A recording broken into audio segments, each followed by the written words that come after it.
My name is Miss Beauty Nath. I congratulate all of you for Teacher Day from the channel of Gyan Pipashu Vidyarthi. It is the 5th September, that day, the birthday of Dr. Sarvepalli Radhakrishnan, former President of India and a great teacher. I pay my honor to this legend teacher. All we know, we observe that day as Teacher's Day. Why we observe that day? It is to pay to the teachers who are the backbone of the society and the mankind as a whole. There are many teachers who spend their whole life for the society and finally themselves die in fighting with poverty and disregard.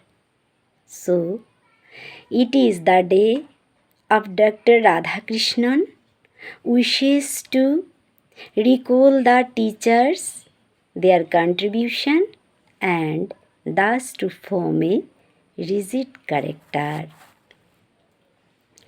Everybody has a right to become doctor, engineer, etc. But never to disregard teaching. Wish you great success and God wishes for my teachers, and again pay my regard to the master of mankind. Thank everyone.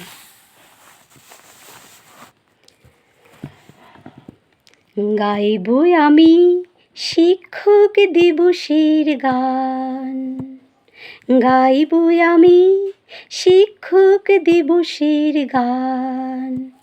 শিক্ষাগুরু আপনারা কত মহান, আপনাদের শিক্ষাদানে হয় অজ্ঞতার অবসান। গাইব আমি শিক্ষক দিবসের গান। যুগ যুগ ধরে আপনারা মানুষ গড়েন, জ্ঞান গরিমায় তারে ঋদ্ধ করেন। আপনাদের শিক্ষার অনুশাসনে সভ্যতা গড়ে ওঠে জনজীবনে। আপনারা বন্দিত শিক্ষাগুরু, ভুলব না আমি এই অবদান। গাইব আমি শিক্ষক দিবসের গান।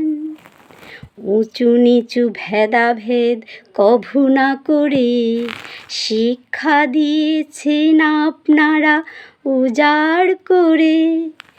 আপনাদের স্নেহ আর আশীর্বাদে ধন্য জীবন লহ প্রণাম পদে। আপনারা জ্ঞান সাগরের সেই রত্নমণি, চরণে জানাই আমার হাজার প্রণাম। গুরুর ব্রহ্মা গুরুর বিষ্ণু গুরুর দেব মাহেশ্বর, গুরুর সাক্ষাৎ পরম ব্রহ্ম, তস্মৈ শ্রী গুরবে নমঃ। তাহলে আমাদের আসল গুরু কে? আমাদের আসল গুরু হলেন আমাদের সৃষ্টিকর্তা, অন্তর্যামী, পরমাত্মা, ঈশ্বর, ভগবান, আল্লাহ, খোদা, গড। কিন্তু তিনি তো নিরাকার। তিনি আছেন আমাদের মধ্যে, অ্যাঞ্জেল লাইট হয়ে, দেবদূত হয়ে, ব্রহ্মজ্যোতি হয়ে নূর হয়ে। তাহলে আমাদের সাকার আসল গুরু কে? আমাদের জন্মদাত্রী জননী মা।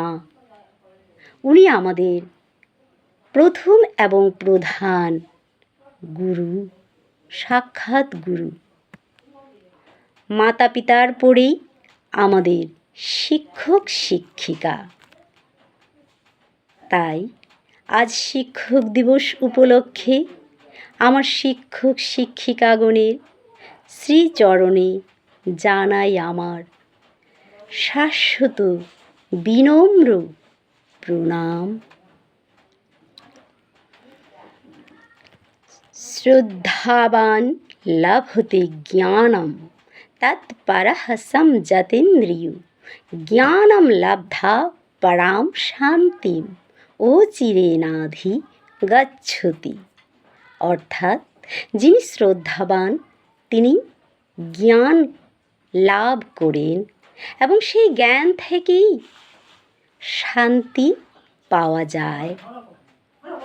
নবম শ্রেণীর বিদ্যার্থীরা, তোমরা আত্মকথা প্রবন্ধে পেয়েছ বিশ্বকবি রবীন্দ্রনাথ ঠাকুরের পিতা মহর্ষি দেবেন্দ্রনাথ ঠাকুরের যখন পিতামহী অলকা সুন্দরীর মৃত্যু হয়েছে, তখন ঠাম্মার স্নেহ বিচ্ছেদে দেবেন্দ্রনাথ পার্থিব জিনিসের প্রতি মোহ হারিয়ে ফেলেছিলেন।